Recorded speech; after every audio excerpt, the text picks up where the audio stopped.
I'm Greg Edwards from Big Bear in Buffalo, New York, and I really appreciate the opportunity to be able to give you an overview of how the embroidery business works. For folks in the customer service department at Sanmar, you probably haven't had a chance to go visit an embroidery shop, so hopefully this will give you the overview as you're talking to customers, you better understand the process.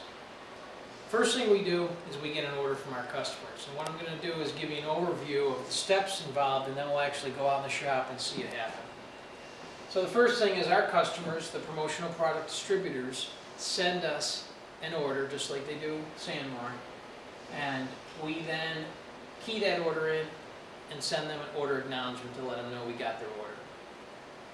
The next step in the process that we'll see out in the shop in a little bit is when the boxes arrive from UPS, from folks like Sanmar, we will open every box, count them, and verify that what they ordered is correct. We communicate that to the customer with a received goods acknowledgement form that has every box that we counted in, what sizes, styles, and you'll see us doing that in a second. If it's a new logo, we then go ahead and digitize it in-house, and we'll talk about what that's all about. Once we digitize the logo or create the software that tells the embroidery machine where to move and how to sew, we then sew it out a sample. We can either take a digital photo for our customer and email it to them for a proof, or we can overnight a sew out, which is just a piece of cloth with the logo embroidered on it in the correct colors. Once the logo is approved and the goods are all here, we fax over one approval form to our customers that allows them to view everything about the job and then sign off that we're ready to go ahead. At our particular company, at Big Bear, once they sign this approved form, we ship 48 hours later, and that will differ depending on how many machines and equipment each shop has. But we're 48-hour turnaround after we complete this form. The form's signed and ready to run the jobs into production. We'll see where, in a moment, we'll see where we pull all the jobs and pull the garments out of the box as they came in and put them into carts to easily move them around our shop.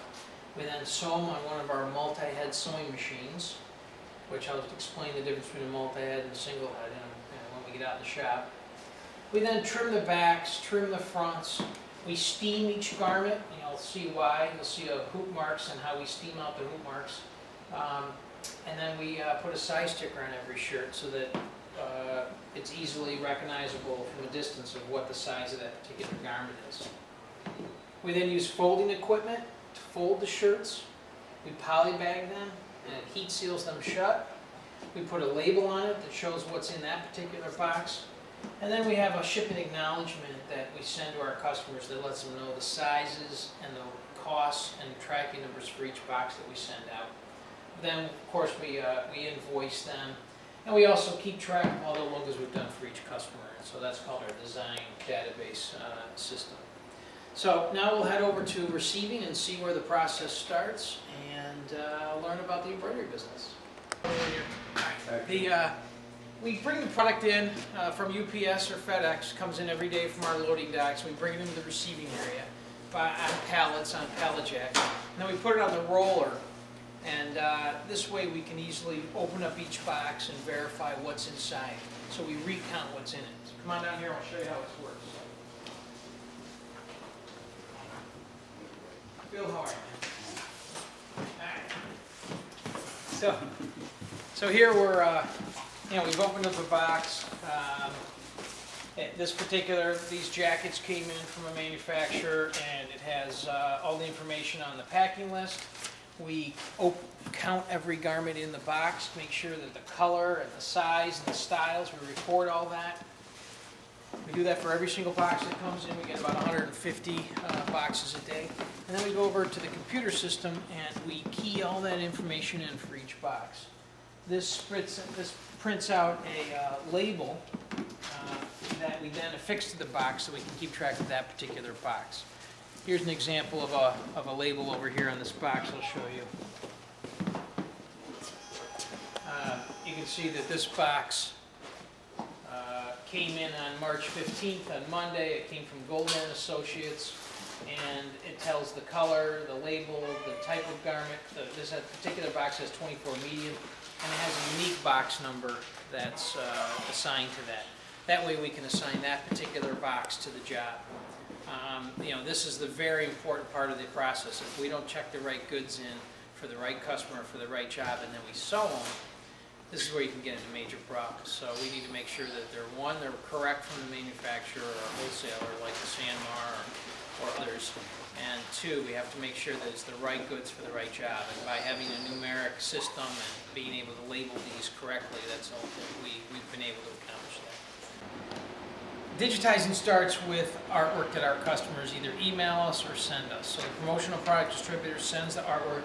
This is a picture of the Geico Gecko guy doing something, and Region 1 Auto Damage, some division of Geico that wants a bunch of Sanmar shirts. So we're going to go ahead, and we've already scanned this in. We use just a regular scanner, and we scan this image in to get it onto the computer, and then we use specialized digitizing software to create the logo. So you can notice on the screen, zoom out a little bit there, Billy. Billy's our digitizer, so he's got the image on the screen, and it's probably the frequency of the computer is different than the camera, so there's probably a little bit of a line going through the shot. But basically, he can see the logo, and then he zooms in on one part of the logo, and he's just laying stitches on that one part. So he's plotting points, which is instructions to the sewing machine on where to sew. Once those are all put in there, the software generates this language for the machine, and when we then put it on the sewing machine, it gets sewn out. And we'll see that on one of our sampling machines on what that will look like. So once the job's approved, and the digitizing is complete, and the customers approve the job, we're ready to go find those boxes in our warehouse, pull the order, and get them ready for the embroidery machines. So Eddie, our favorite workflow guy, finds the correct box for the order, and then he opens up the boxes, removes the garments from the poly bags, and then puts them in either a wooden bin, as you can see here, or one of a larger plastic bin, depending on the size of the order. We now take this bin and we'll move this over to our embroidery operation and sew logos on these garments before then trimming them, steaming them, and send them on their way to the end user. There's a number of different types of embroidery machines. There's single heads, which run one at a time, 4 heads, 2 heads, 12 heads, 15 heads, and I'll show you each one of those. The first is the single head. This is an older single head here in the foreground that is used for sampling, sewing out new logos that need to be tested. Behind Sandy, you can see a newer single head. Same principle, it's just one garment at a time, sewing directly on a garment. This is a 4-head machine we use for mid-size orders, 12 to 24 pieces, rush jobs that it sews 4 at a time on the embroidery process.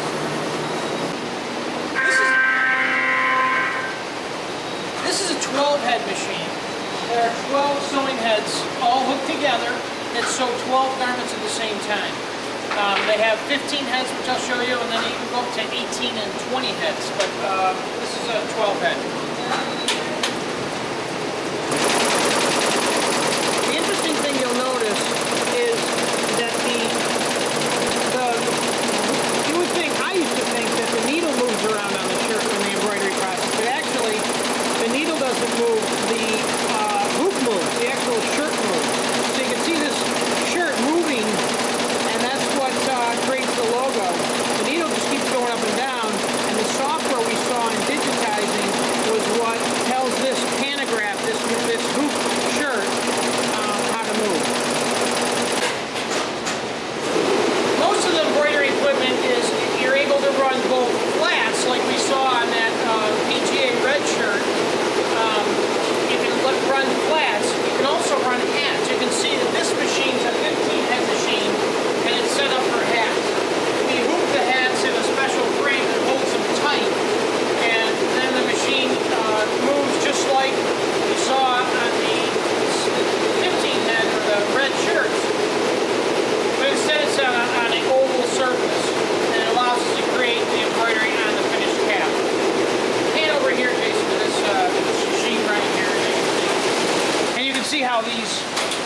these rotate back and forth.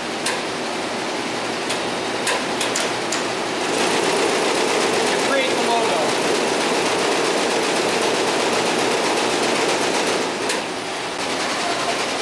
Before we embroider a shirt, we need to use a piece of what's called backing material. And backing serves two purposes. It serves one purpose is to give the garment more stability during the sewing process. So this piece of cloth makes the fabric even stronger than it is just during the sewing process. The other reason we use backing is to give the garment stability after sewing. So when you bring it home and wash it, the logo doesn't crumple all up. It makes the shirt, it gives the shirt more stability. There's a couple types of backing we use. We use dark colored backing on dark colored shirts. We use white colored backing on lighter colored shirts.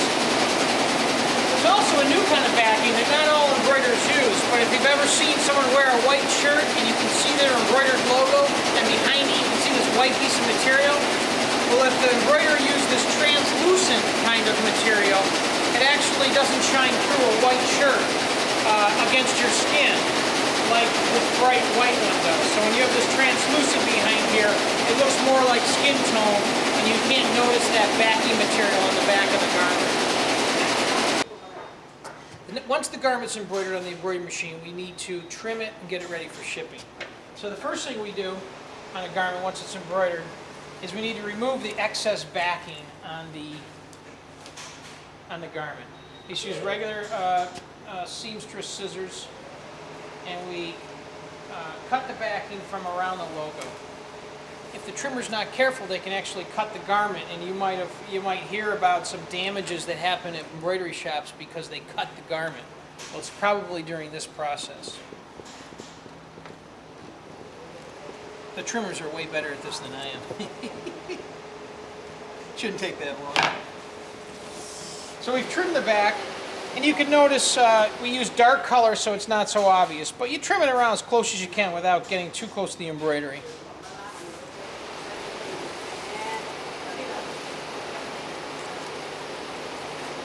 The other thing that happens in the process is, I don't know if you can see this ring mark where the hoop was on this dark jacket, but the compression of those hoops makes a ring around the logo. So in order to release those fibers and get that ring gone, we use hot steam to steam each garment. So we use a steaming device, and we just run the hot steam around where that mark was, and it releases that ring, and so the customer doesn't get the ring around the logo when it shows up to their customer or to the event. Next thing we do is we take little scissors and we trim some loose threads. So I can see here on the front there's a couple little loose threads that was left over from the machine. And now that logo is finished and ready to be shipped. The last thing we do is, this is a large shirt, or a large jacket rather, so we affix a large sticker and we put it on the garment. We fold and polybag everything, and once it's heat sealed closed in a polybag, it's hard to determine what size it is without breaking open that plastic bag and reaching down into the garment. Before we clip the garments into the embroidery machine to be sewn, we have to hoop them.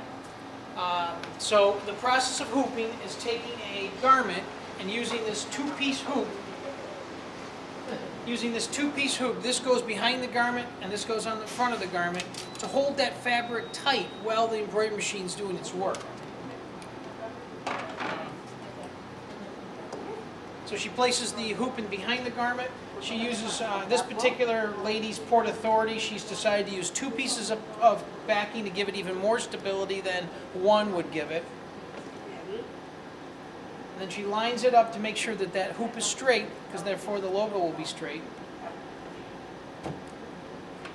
She presses it down, and the friction between the two keep the fabric stable while we get ready to clip it into the embroidery machine. So now the garment's hooped, and we clip it into the embroidery machine, and it locks in to keep it straight and steady, and then we begin sewing the logo. So once the garments are steamed put size stickers on. We've trimmed them. They're ready to go into our folding department. So they fold these in sixes. They recount them. They make sure that the quality is correct on the embroidered logo of each one. Then they place it in a bin and they move it down towards our folding area.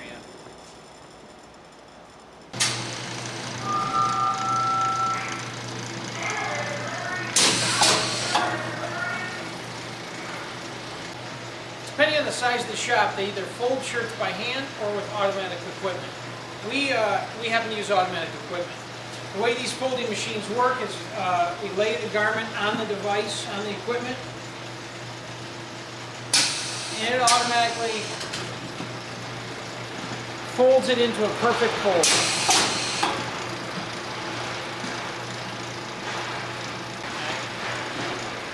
Comes out the other end perfectly folded, consistent each time. After it's folded, we slide it into a poly bag, which is then heat sealed shut.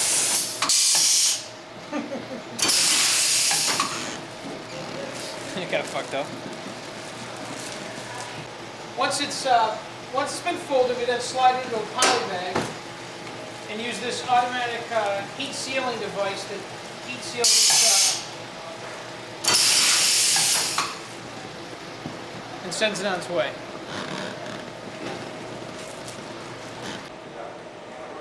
Once they're folded, we place them back in the boxes they came in, and we get them ready for shipping through the UPS equipment.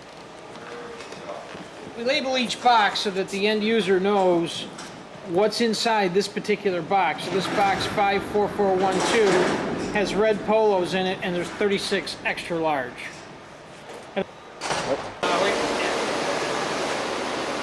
Obviously, there's tons of choices of thread colors.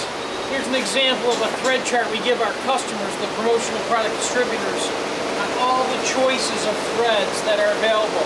Now, we don't stock every single one of these. We've highlighted the ones we have in stock, and you can see that when we go to run a job, once we determine the color, we'll take the thread and we'll bring it over to the machine, and we'll tie it off on each needle that we're going to use this particular thread color.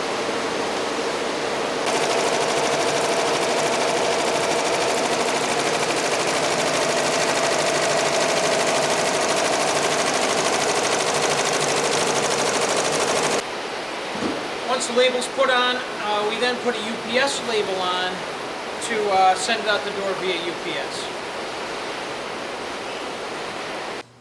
Once we get the order in, of course we key the order into our system, and our customer service reps communicate with the promotional product distributors to make sure we have all the details of the order correct.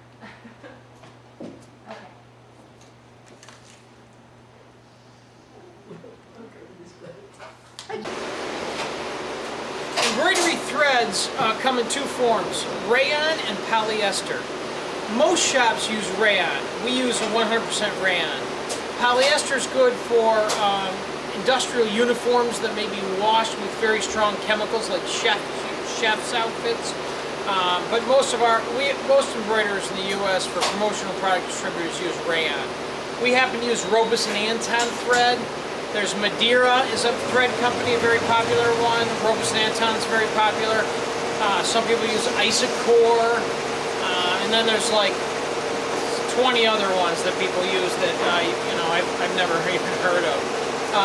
Each company has a list, a color card of all the threads that they offer in their brand. We provide these charts to our customers, our promotional product distributors, and we highlight the ones we have in stock. If they want a color that's not on our chart that we don't stock, we charge them extra for that. And you can notice all the thread colors we do stock, it's a lot of inventory of thread. As you go to run a job, you have to go get the thread color and then put it up on your machine and tie it off to each needle to be able to then begin sewing the logos. Once the logo's been digitized, the digitizer then prints out a sewing instruction sheet, and the single head operator down all the different thread colors that will be used for each part of the logo. To check the quality of embroidery, we then sew out the logo on the single head to make sure that the digitizer did the job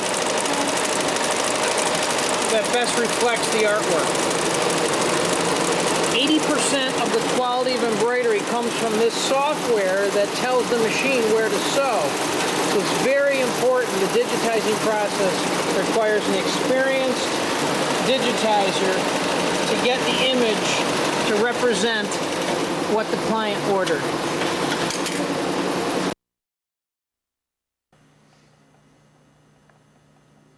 I like big butts and I get that by. You understand that.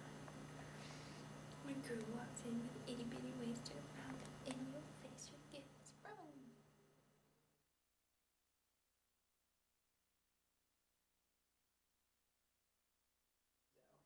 Okay, and then you're gonna let it keep going for a little bit, and then you're gonna hit record again, or then you're gonna hit. That's the end of the Big Bear tour, and I appreciate the opportunity to show you our shop and how we process embroidery orders. And I hope if distributor ever asks you, have any ideas on a good embroiderer, maybe you'll think of Big Bear. Thanks.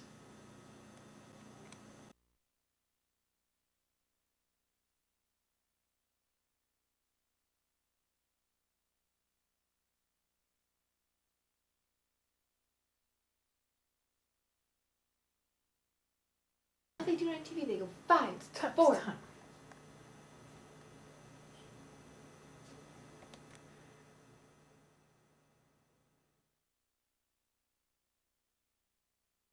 Doesn't matter, we get less thing, right? Now watch. I'm gonna press fader. Okay. It's recording. I know. And now, this is what's gonna happen. I don't want the 5, 4, 3, 2, 1. This is what's gonna happen. Then at the end, you're gonna press record. You're gonna stop recording, it'll fade out, and then you're gonna let it sit there for a little bit and not say anything, and then you're gonna press it again and it'll turn it off. Okay? You ready? I mean, I can start whenever I want. Well, I'll tell you when. No, stop. Don't laugh, Book. Come on. Don't, please, just be normal. Oh, come on, seriously, I asked you to do one little thing, and you're a freaking idiot about it. Stop. Please, just hold the fucking camera. Do you want to get a tripod and I'll do it myself? You're just so obnoxious.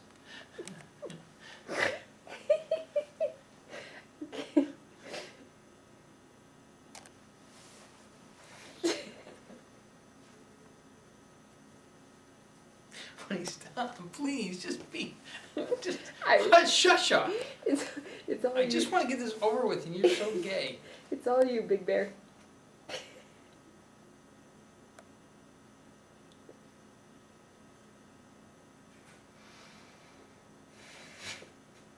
I mean, you're such. Come on, pretty please, just stop it. Just don't say any other words, all right? Just let me calm down. Come on, I just want to get this over with, and you're just being all gay. Okay, big guy or dog or whatever you say. Ed's, okay, Ed's, take it away. It's also predictable. That's the end of the Big Bear tour.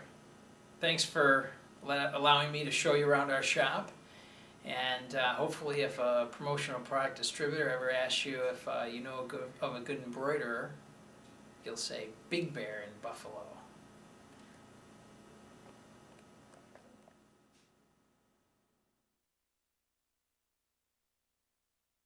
Let's do it again. This is what you do. I know you did it perfectly, but the problem is I was... Oh, just trust me. I did it right. Okay. You stop talking.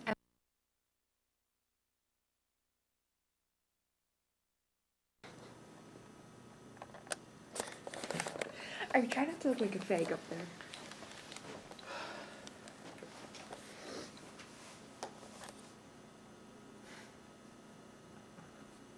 Honey, why do you do that?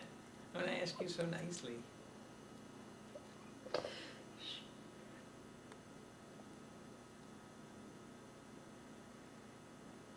That's the end of the Big Bear tour. Thank you for the opportunity to show you around our shop. And if anyone ever asks you Do you know of a good embroiderer? Hopefully you'll think of Big Bear.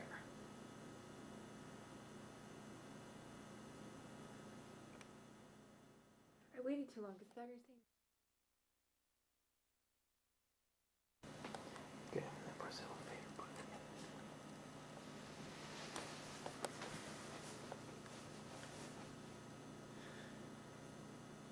That's the end of the Big Bear tour. I hope you learned a little bit about how the embroidery process works. And if any of your promotional product distributors ask you who's a good embroiderer, remember Big Bear.